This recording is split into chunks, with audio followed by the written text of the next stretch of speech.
thank you very much for inviting me to speak here today. I was really pleased to get the invitation from Sylvie and the opportunity to talk about superdiversity and healthcare. What I'm going to be covering today is I've been asked to introduce you to the idea of superdiversity, and I'm going to think a little bit about what superdiversity looks like in Switzerland before moving on to talking about the challenges associated with superdiversity for those who are providing healthcare, and specifically to look at a couple of ideas that I've introduced, the idea of sort of novelty and newness, which I think are specific to the demographic emergence of superdiversity. Then I'm going to look at novelty and newness in relation to migrants' use of hospitals, using data that literally is just fresh from the study that we've been doing across Europe, before thinking a little bit, and only a little bit because I have a very little time, about how to improve appropriate access to hospitals and also how to reduce exclusion. So let's start with superdiversity. The idea was only introduced in around 2008 by Steven Vertevec, and he says he called it superdiversity because it's diversity that supersedes anything that's been previously experienced. So it's diversity on a greater scale, if you like. And it doesn't completely wipe out what happened before, multiculturalism, existing communities. What it does do, however, is it emerges around about the 1990s, and we see a shift in migration patterns in Europe and also across much of the developed world. So prior to the 1990s, the majority of migrations happened largely between countries that had bilateral agreements around labour migration or where there was a post-colonial relationship. So you had many people coming from one place to another place, and that population building up over time due to things like family reunion and marriage. This all changed in the 1990s. Now, of course, that continued, but on top of this, we have new migration, where you have people arriving literally from every country in the world to many, many more places. So I call it fragmentation. You end up with lots of very small communities. Birmingham, where I work, we have some communities, and I'm not sure communities is the right word, but there are less than 10 people from that country of origin. This presents a whole range of challenges. And you can see here I've listed a few cities and the number of countries of origin people are from in those cities. Unfortunately, I couldn't find any Swiss cities, so I apologise for that. But superdiversity isn't just about more people from more places. It's also about the acknowledgement and the understanding of the diversification of diversity. The idea that within country of origin or ethnic group, people are very diverse. So we have people arriving who have different immigration statuses, yet are from the same country. Some are maybe temporary labourers, others come as asylum seekers, others can get permanent residence because they're highly skilled. Different genders, different age, levels of education, religion, and all of these and other factors interact in many different ways to shape people's experiences and particularly their healthcare needs. And it's important to understand that actually ethnicity or country of origin is not necessarily the determining factor, and culture, in fact, is not necessarily the determining factor in people's healthcare needs or experiences. Okay. So superdiversity, it's about kind of multi-layering. It's not about a whole new demographic arrangement, but actually what's happening on top of what's already there. So what we're seeing across Europe is the emergence of many super diverse neighbourhoods, places where there's a residual population of maybe white European elderly, then there's extensive population of labour migrants who've become established and maybe are into their third generation, and then the arrival of these new migrants. And it doesn't stop with one set of new migrants. People arrive all of the time, sometimes unexpected, other times more expected. Certainly I know, working on the ground in Birmingham, that the doctors in Birmingham are very mindful about who is coming next. And in fact, they ring up my institute and say, where is the next wave of migration coming from? Unfortunately, I'm unable to answer that.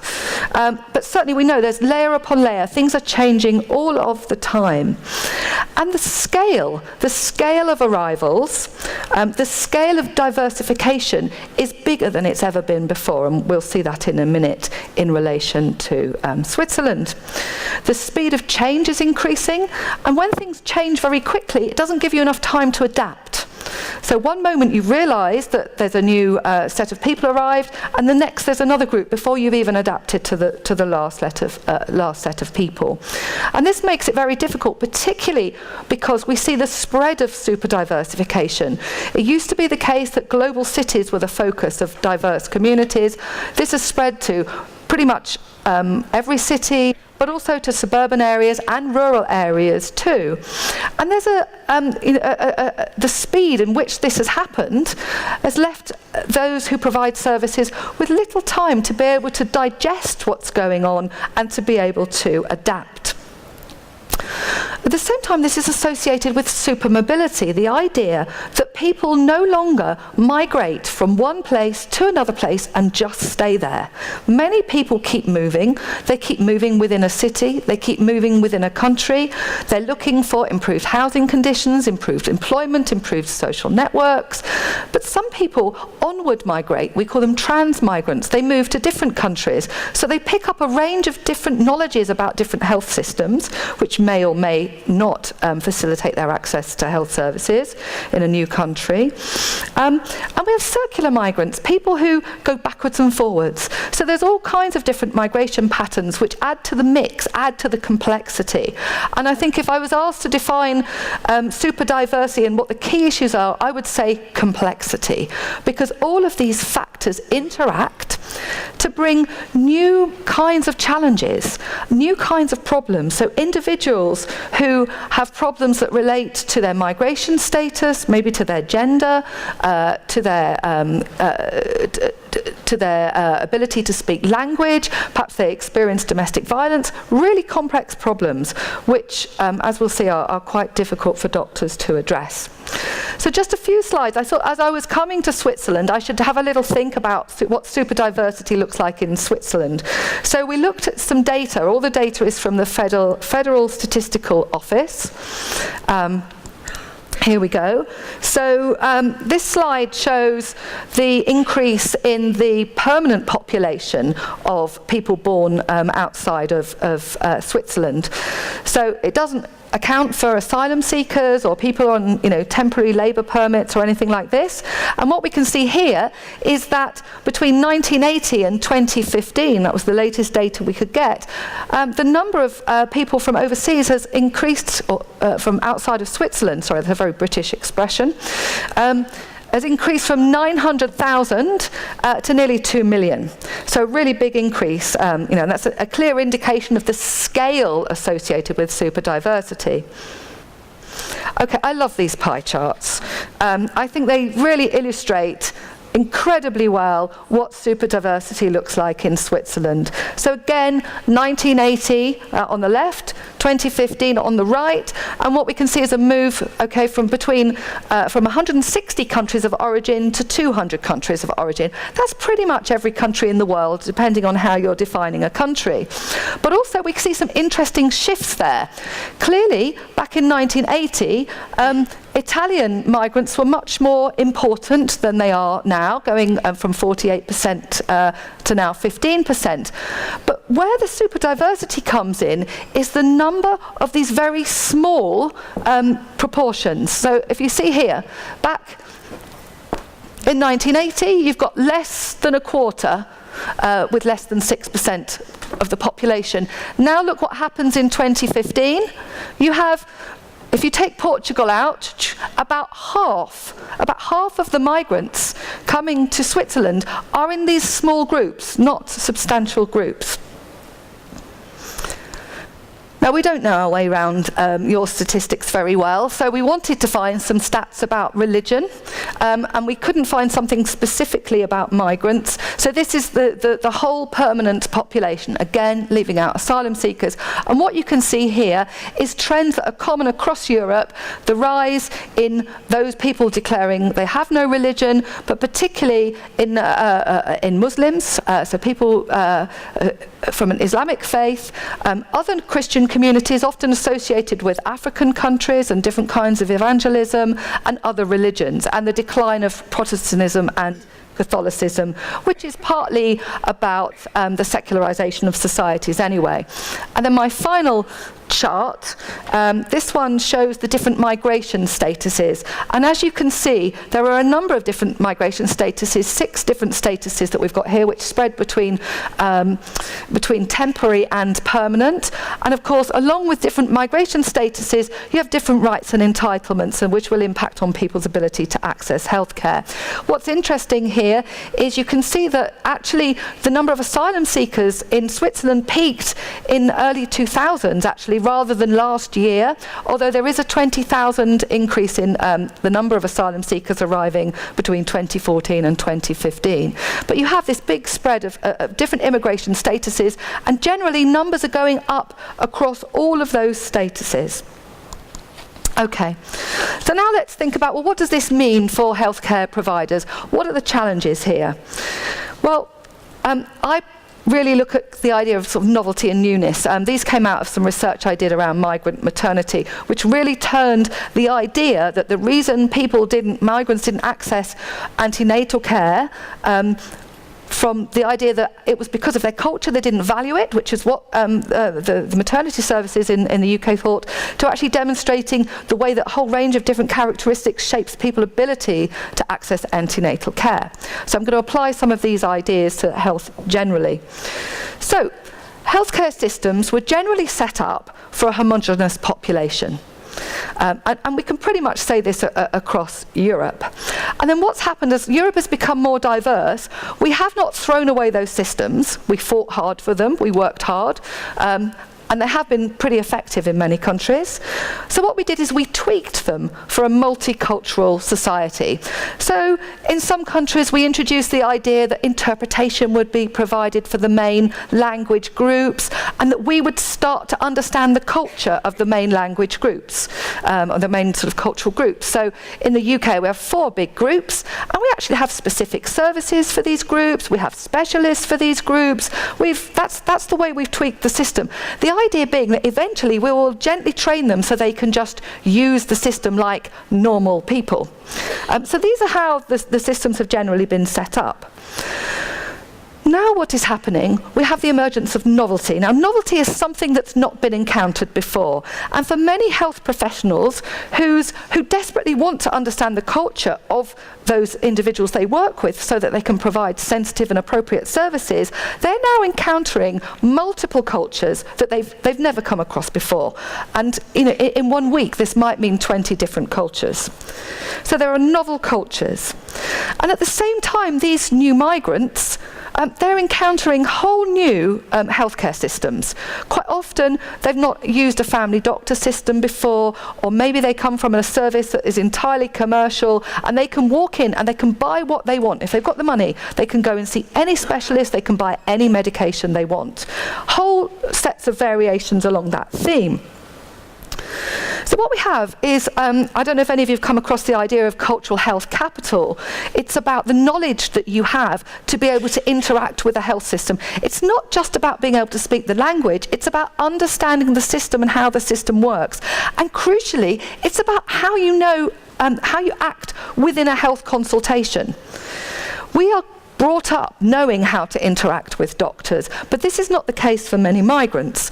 So the idea that we go in there and we just present our symptoms and the magic cure will come along often isn't the case. We go in with a narrative, we go in with an idea of what we want, and we try to skew the consultation to get what we want.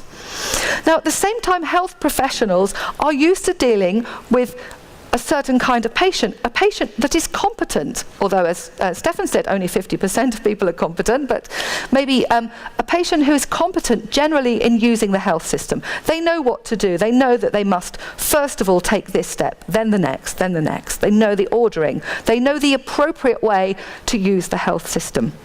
And of course, for professionals encountering people who are unused to the health system, it's really hard for them often to understand just how different the health systems were of those migrants and how that shapes their beliefs and expectations. Because the beliefs and expectations that people walk through the door with really will shape their behaviour. And then, as I mentioned, we have hugely complex problems. So individuals come in with such a wide range of issues that impact on their health, and particularly their mental health, but are beyond the scope of health services alone. And this degree of complexity is causing large amounts of stress in primary carers in the UK, for sure. Now, we also have the idea of newness, and by newness I mean recency of arrival. I'm referring to those who have recently arrived. Now, Antje Lindenmayer, who's in the audience here, and we have these discussions, well, how do we define what new is? What is new? Who is new? And I think we kind of veer between people who've been there for 5 years, people who've been there for 10 years. But actually, just because someone's been there for 10 years doesn't mean to say that they completely understand systems. One of the things that is the case in super diversity, and particularly super diverse neighbourhoods, they tend to act as arrival zones. People arrive, find their feet, find somewhere better to live and move on. So in some areas, high degrees of super diversity and the associated transients can mean that the patients you see are perpetually new. So but this is particularly a problem for primary care. New people coming through the door all the time. This, I think, is why I get the phone calls. So new and unknown cultures and languages encountered all the time. Interpretation not available for those new languages, and so on. Now, these new arrivals in the small groups I showed you on that pie chart aren't generally clustered in communities as such. And we have in the past based many of our initiatives around the idea that there is a community. But if you're new and there aren't many of you, you're probably spread out all over the place. You might be there as a family, you might be there as an individual. But what you lack is a critical mass of community to support you. And this is what got us through the early days of multiculturalism, the idea that someone's sister, brother, friend would go to the doctors, the hospital with them, would translate for them or interpret for them, would explain things for them, would actually know what to do. But that is actually lacking for quite a number of different groups of individuals. And group's not even the right word, but we haven't found the right one yet. Now, of course, the communities as such that are there, the 10, the 20, the 100, the 300 people, they haven't been around long either. So they lack the sort of cultural knowledge, the cultural health capital needed to even explain that to the newer arrivals. So all of the pressure of helping people to understand the system is falling on the health services, not on the communities as it has traditionally done. And we used to invest in charities to support people, but it's difficult to do that when there's only 10 people from one country. So in consultations, when migrants make it to the doctor or the hospital, there isn't enough time to explain the minutiae of how the systems work. There simply isn't enough time. In the UK, each GP has just, I think, 8 or 9 minutes to deal with each patient. So if you're interpreting, then you can double the time, but then you've got to explain how the system works. And I know from the research that we've done that providers say to us, I didn't ask the questions I knew I should have asked because I knew I wouldn't have time. So they're only dealing with half or a quarter of the problems. And we end up with this situation where the system is misused. Now, misused is not my terminology, but it's the one of politicians, the media, some policymakers. They're not using the system right. They're putting us under pressure. So they're not using it in an appropriate way, and they're not using the system in a timely way. Okay, so now I want to think about the findings from the UpWeb project. That's the Understanding the Practice and Developing the Concept of Welfare Bricolage project. It's not a very catchy name, hence the use of the acronym UpWeb. Okay, The idea of the concept is that it looks at the process by which migrants enact multiple resources to address a healthcare concern. So it's a very holistic look at all the different things they do when they have a health concern from the perspective of the individual. I'm going to skip the rest of my slide, except to say that we did 160 interviews across 4 different countries: Portugal, Sweden, the UK and Germany, and in each country in 2 different super diverse neighbourhoods. If any of you are interested in the methods, there's a paper I can point you towards.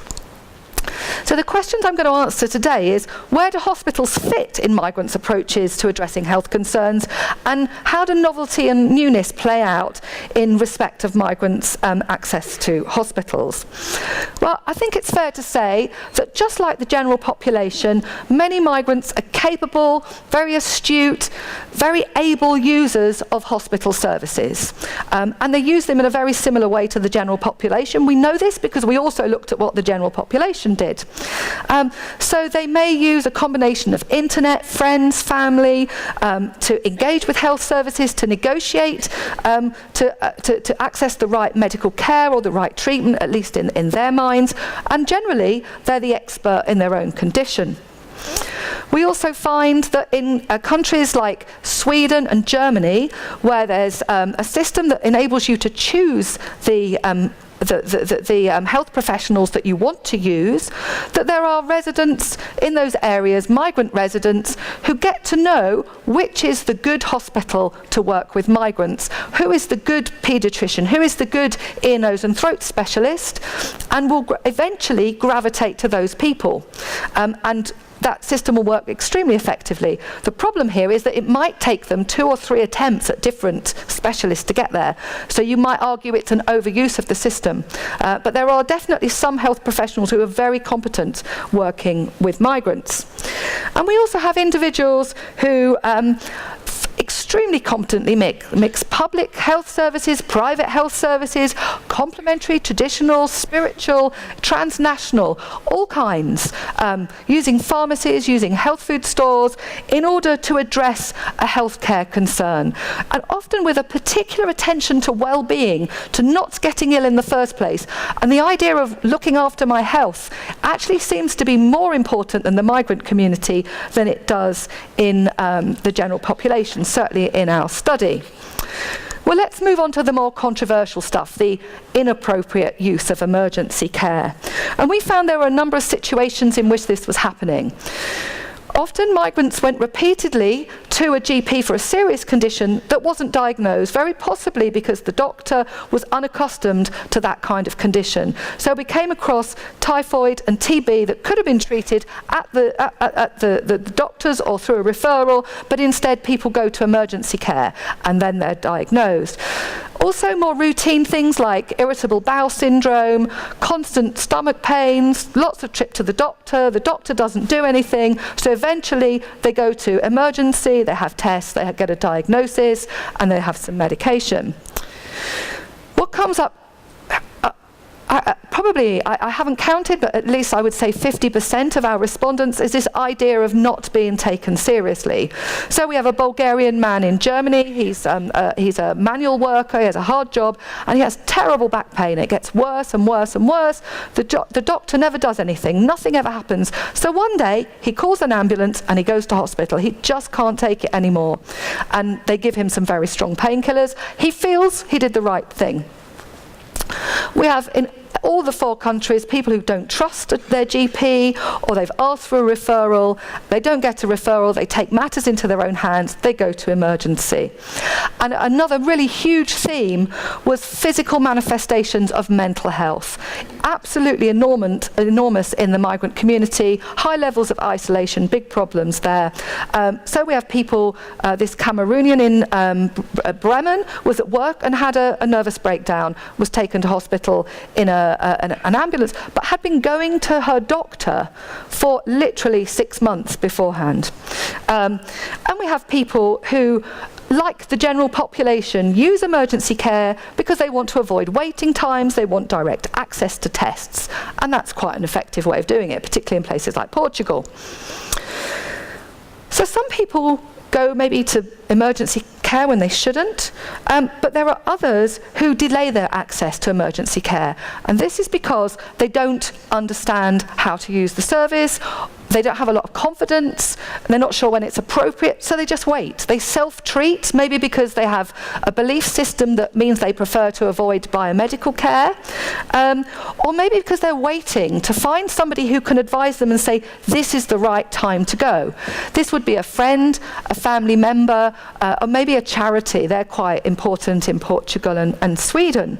So you have a Sudanese woman who has a fibroid, has a lot of problems, a lot of pain. She waits 3 months, then she goes to Canada, and her sister, who is a nurse, feels her stomach and says, you better go to the hospital when you get back to Sweden. But she was just leaving it. She was just waiting. Then some migrants end up going to hospital, and then they disengage. Feelings of discrimination, experience of discrimination were reported in all the countries except the UK, and that's not me claiming the UK is perfect. I think that's because of the types of respondent we identified. We have a family from Chile. Mum goes to the hospital. She's feeling very lightheaded, and the ethnic Swedes, they keep going ahead of her. So she got there first. They went in front of her. It could be there was a triage system and nobody's explained this to her. As far as she's concerned, she's being discriminated against. But we also have situations where individuals go and they talk about how they pray, how they use traditional herbs, teas, etc., alongside biomedical services, and they are literally laughed at by the doctor. This is ridiculous, you're wasting your time. And this can result, particularly when people have a mental health problem, they turn around, they walk out, they will never return to that health professional. We saw this commonly in Sweden and Germany. Lack of trust. People do not believe the services that, the ideas that doctors has for their treatment. They don't understand the treatments. They feel that, for example, in Portugal, a couple of African migrants refused surgery. They said because in Portugal they always operate on Africans too early. There's a lot of myths out there, but part of this relates to the fact that half the things that go on are not explained to migrants because there's no time for them to be explained. We have people changing the dosages of their treatment. Well, I'm Chinese, I weigh half as much as the average English person, therefore I'm going to take half the dose, but they don't ask the doctor if that's okay. And then we've got those who go to hospital, they wait and wait and wait and wait and wait, but then they have to go to work. So they give up. And they keep returning every now and then. It's not resolved, but they don't get anywhere. Nothing changes. Finally, we have those who are excluded from hospital. Those who are undocumented in some countries are at risk of being reported to the authorities if they go to hospital. So we have this Iraqi man, he's 36, and he has been knocked off his bicycle by a car twice. He's very unlucky. Each time he's self-treated. Then he had a rotten tooth, he removed it himself. There are a number of examples like this.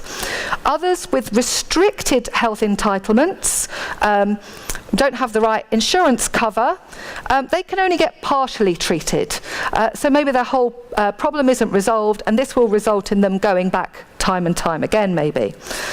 Those who've got the right to access healthcare, but actually they don't know how to prove it, and it's so complicated in some countries to prove that you have entitlements that professionals don't know how to check. So those who have a legitimate access to services are denied those services because it's too complicated.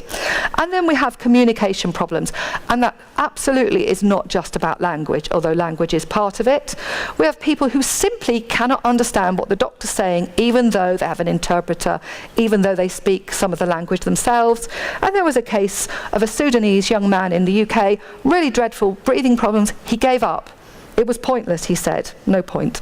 So, my last 2 slides, Sylvie, I know you'll be relieved because I'm getting the posters. It's just some very basic, very early ideas about how to improve access and reduce exclusion, and how to improve appropriate access. Well, I think the focus here needs to be on addressing this novelty and newness and supporting both migrants and health professionals to deal with the novelty and newness. Clearly there's a need for extra time, and yes, extra time is extra money, but it will save money in the long run if at the early stages of a migrant's engagement with the health services, everything's explained to them, particularly the decision making of the doctor. We do not prescribe antibiotics for this condition because. It's not we've denied you those antibiotics because you're a migrant, or we haven't taken you seriously. It's simply not the way we do things here. It's the same for everybody. There needs to be support for health professionals to understand that people come from an entirely different system, and those beliefs and expectations will shape their behaviour. And it isn't an instant fix to change people so that they can suddenly effectively use a whole new system. So clearly we need information for migrants about how systems work, but also how does the interaction between doctor and patient work? We need some support for them around that area. And we need to encourage health professionals to explain and to encourage questioning in migrants and get them to understand it is possible to question what a doctor says. Better to do that now than go and try 2 or 3 other doctors at vast expense. Now, if you really, really wanted to save money in terms of access to emergency care, I think the number one thing I would do is focus on better, earlier mental health support, psychological health support for migrants. That is really high on my list. I was absolutely astonished at the extent to which mental health problems emerged in physical manifestations and then ended with repeated, costly trips to emergency services. Ideally, we would provide navigation. Navigation is what generally happens where you have a critical mass in an ethnic community. The experienced people help the less experienced people. If we don't have that under super diversity, maybe we have to look for other ways of navigating. Maybe we have to set up volunteer programs of, I don't know, junior medical staff helping migrants to become accustomed. I know in Australia, if you're a migrant and you're newly arrived, you get taken on a visit to the hospital and the whole system is explained to you on a little tour. We also need to appreciate that for many migrants, biomedical and traditional or spiritual services run perfectly together. It's not either or. In fact, it has to be both. So we need to respect that. Maybe we don't believe that praying is going to work, drinking this nice tea is going to work. But actually, by discounting that, you're discounting something that's really important to the individual and trivializing their behavior. And it's a way of excluding people. So we need to appreciate this, where those additional behaviours are not harmful to their health.